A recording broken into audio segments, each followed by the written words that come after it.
Ассалаумағалейкум, Теплостер компаниясы оқырмандары, қалайсыздар?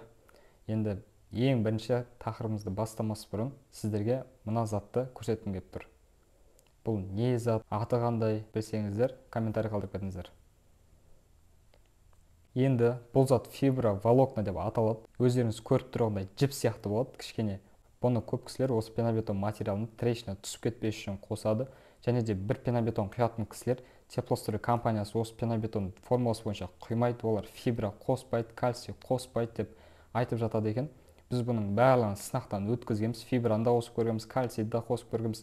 Бірақ сіздер үшін қызық эксперимент болсын деп біз тағы да фибраны қостық. Енді біз фибраны жай ғана формуласы бойынша қосып емес, одан да көп қосып көрдік. Шынымен трещинаны ұстай ма, ұстамай ма, барлығын тексердік. Және де сол объекті барысында қосып жатқанымызды да көрсеттік. Және кепкен соңында трещина пайда болды ма, болмады ма, соны да барлығын көрсеттік. Егер сізге қызық болса, видеоны үзбей соңына дейін көріңіз.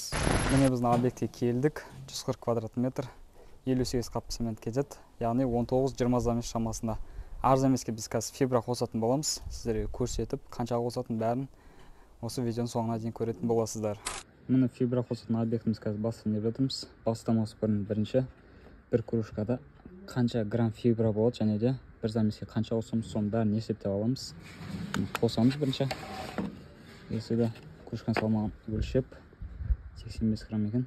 Бұны қазір алып тастаймыз. Міне фибрамызды алдық, кружкаға толтырып. Минус 85 грамм кружканың салмағы. Енді бір кружканы өлшейміз. Ровно бір кружка алсақ, сонда 250 грамм болады екен. Сонда 2 кружкадан бір замеске салып отырамыз. Бір замеске 500 граммнан.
Көріп тұрғандарыңыздай, бір айдан кейін келдік. Сонда да трещина түскен, қанша фибра қоссақ та, қанша мөлшерден көп қоссақ та.